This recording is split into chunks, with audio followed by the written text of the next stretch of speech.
शिवलिंग पर पैर रखने वाला यह भक्त कौन है? यह कहानी है आंध्र प्रदेश के श्रीकालाहस्ती की, जहां एक शिकारी तिन्ना ने भक्ति के सारे नियम तोड़ दिए। तिन्ना भोले भाले थे, उन्हें शास्त्रों का ज्ञान नहीं था, लेकिन एक दिन जब उन्होंने जंगल में एक शिवलिंग को देखा तो उन्हें लगा कि यह उनका भगवान है और यह अकेला भूखा है। तिन्ना ने उसी पल शिव को अपना भगवान मान लिया। वह दिन भर जंगल में शिकार करते और शिकार से लौटने के बाद रात के गहरे अंधेरे में शिवलिंग के पास आते थे। तिन्ना की भक्ति अनोखी थी। वह स्वर्णमुखी नदी से मुंह में पानी भरकर लाते थे और शिवलिंग को नहलाते थे और खाने के लिए खुद शिकार करके सबसे बढ़िया मांस अर्पित करते थे। मंदिर के पुजारी सुबह सुबह आते तो देखते शिवलिंग पर मांस के टुकड़े और जूठन पड़ी है। पुजारी कन्नप्पा की इस अपवित्र पूजा से बहुत दुखी थे और बार बार मंदिर साफ करते थे। उन्होंने दुखी होकर भगवान से गुहार लगाई कि यह घिनौना काम कौन कर रहा है। तब एक रात भगवान शिव ने पुजारी को सपने में दर्शन दिए और कहा, घबराओ नहीं, कल तुम छिप कर देखना, मैं तुम्हें उस भक्त की सच्ची भक्ति दिखाऊंगा। अगली रात पुजारी छिप कर देख रहे थे। कन्नप्पा अपनी रोज की तरह पूजा करने आए।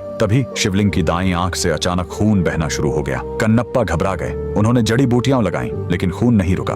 अंत में उस अनपढ़ भक्त को एक ही रास्ता सूझा, आंख के बदले आंख। बिना किसी दर्द या संकोच के उन्होंने अपना तीर लिया और अपनी दाईं आंख निकालकर शिवलिंग की आंख पर लगा दी। चमत्कार, खून तुरंत रुक गया, लेकिन तभी शिवलिंग की बाईं आंख से भी खून बहना शुरू हो गया। कन्नप्पा समझ गए कि अब उन्हें अपनी दूसरी आंख भी देनी होगी, मगर उन्होंने सोचा, दूसरी आंख निकालने के बाद मैं देखूंगा कैसे कि आंख को सही जगह कहां लगाना है। तब उन्होंने अपनी दूसरी आंख निकालने से पहले शिवलिंग की आंख पहचानने के लिए अपना पैर शिवलिंग पर रख दिया। भक्ति के इस चरम बलिदान को देखकर पुजारी की आंखें फटी रह गईं। भगवान शिव साक्षात प्रकट हुए। उन्होंने कन्नप्पा को गले से लगाया और उन्हें मोक्ष प्रदान किया। जिस जगह कन्नप्पा ने यह बलिदान दिया वह आंध्र प्रदेश का श्रीकालाहस्ती है। इस जगह का नाम यहाँ के 3 पुराने भक्तों पर पड़ा है। श्री यानी मकड़ी, काल यानी सांप और हस्ती यानी हाथी, जिन्होंने यहाँ स्वर्णामुखी नदी के किनारे स्थित वायुलिंगम की पूजा कर मोक्ष पाया था। कन्नप्पा का बलिदान जिस जगह पर हुआ वह वायुलिंगम मंदिर के बगल में है और इसे कन्नबेश्वर पर्वत कहा जाता है। यहीं कन्नप्पा ने अपना नेत्र अर्पित किया था।